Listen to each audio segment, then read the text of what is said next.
दुनिया के सबसे बड़े लोकतंत्र में अब मर्यादा का पाठ पढ़ाने की कवायद शुरू हो गई है।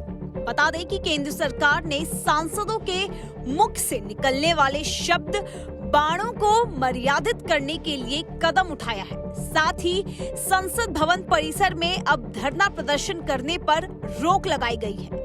बता दें कि 18 जुलाई से संसद का मॉनसून सत्र शुरू होने जा रहा है।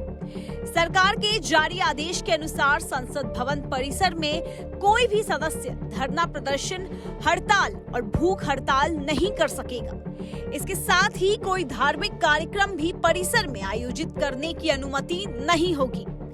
बता दें कि अभी तक विभिन्न मुद्दों और बिलों के खिलाफ विपक्ष के सदस्य संसद भवन परिसर में धरना प्रदर्शन करते थे, लेकिन अब विपक्षी सदस्य ऐसा नहीं कर पाएंगे।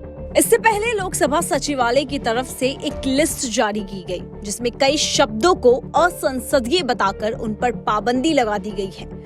बता दें कि जुमला जीवी, तानाशाह, शकुनी, जयचंद, पुरुष, खून से खेती, शर्म, दुर्व्यवहार, विश्वासघात, ड्रामा, पाखंड, अक्षम, अंट शंठ, करप्ट, नौटंकी, ढिंढोरा पीटना, निकम्मा, इन जैसी शब्द अब लोकसभा और राज्यसभा में असंसदीय माने जाएंगे।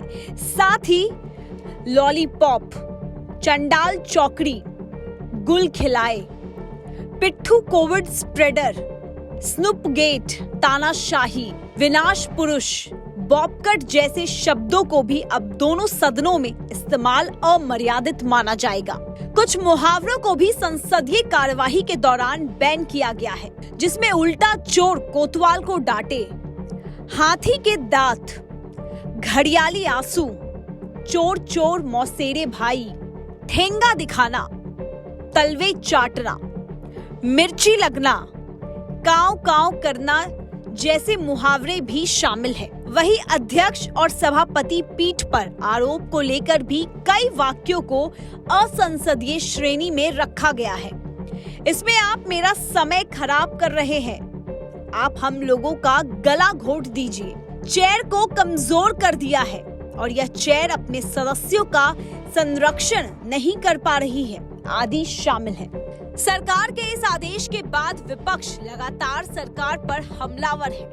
कांग्रेस, टीएमसी और आम आदमी पार्टी लगातार इसको लेकर मोदी सरकार पर हमलावर है। विपक्ष कह रहा है कि सरकार विपक्षी आवाज को चुप कराने की कोशिश कर रही है, जो लोकतांत्रिक प्रक्रिया पर प्रहार है। कांग्रेस नेता राहुल गांधी ने ट्वीट कर कहा कि प्रधानमंत्री के सरकार संचालन के तरीके को बताने वाले शब्दों को अब असंवैधानिक करार दे दिया गया है। बता दें कि सदन में बोलते वक्त सभी सांसदों को विशेषाधिकार प्राप्त होता है। सदन में की गई किसी असंसदीय टिप्पणी के लिए उनके खिलाफ किसी भी कोर्ट में केस नहीं हो सकता है।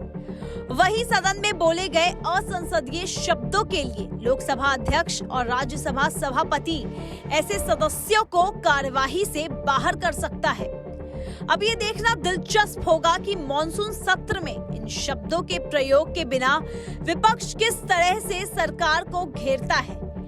क्या सदन की कार्यवाही पहले की तरह हंगामेदार रहेगी या विपक्ष सरकार की हाँ में हाँ मिलाने को मजबूर होगा?